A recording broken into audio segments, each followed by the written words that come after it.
guys haven't had more than a fair go on most of these topics, but because I want to acknowledge the kaupapa of the group that have put this together. It's great to be part of a celebration. Aren't we fortunate that some action was taken, and we're here for a celebration and not here to be in opposition to something negative. We can be here as people positively talking about how we can move together as peoples in this country. So I think that's a great thing. There's just a couple of things I'd like to comment on. So I wasn't actually a public servant for very long. I didn't really fit into what I now call the public subservient class because I wanted to talk about things that were important. And the moment in Te Whatuora we started to really challenge equity in the health system, we started to get pushback. We started to get pushback against our colleagues at Tāmaki Makaurau. We started to get pushback against the efforts that we were making, small as they were, to introduce equity into the health system. And when you can be sacked by a government for criticising the opposition for opposing co-governance, we've come to what you might call a pretty pass. I've got some other words for it, but it's a nice gathering.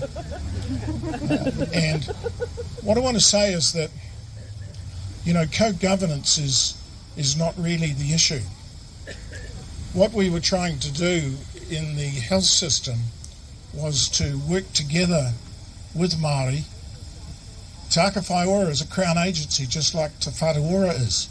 It's not an expression of mana motuhake, it's certainly not an expression of tino rangatiratanga. It's a Crown agency working with another Crown agency to try and move things along. But it's a very long way from the kind of equity that we need to achieve, not just in our health system, but across our society as a whole. And similarly, at the Environmental Protection Authority, we're much more positively, although we were told we could not act in a co-governance way because it didn't suit the government, in good faith, the Māori group that was active in the Environmental Protection Authority as effectively an advisory board, and ourselves had simply decided that we would work together whether we were allowed to or not, and we would progress the kaupapa that we shared in common, because that was the logical thing for people who were partners in a country to do. And again, that work will continue. It doesn't matter whether I'm there or not. That work will continue simply because it's the most effective thing to do.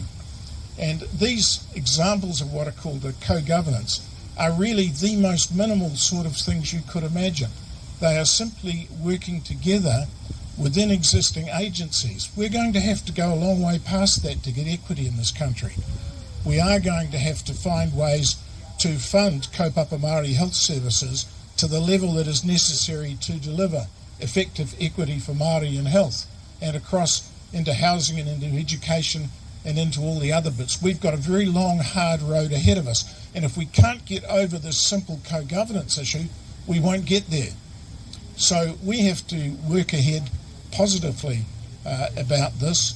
Those people who are of goodwill, who want to deliver the aspirations of Te Tiriti, which were ignored and trampled on for so long, need to see this as a positive kaupapa that we work on together and walk past some of the excrescences of racism that are reflected in the sort of chap that wanted to talk over the road tonight. Probably won't get published, I guess, but when I was interviewed on one of the TV people just here tonight, I described this chap, Julian, as just a pimple on the arse of racism in New Zealand. The racism goes a whole lot deeper than this, and we have to be ready to stand together positively and work together in aroha for the interests of all of our people. That's all I wanted to say. Thank you for the chance to be here, and congratulations.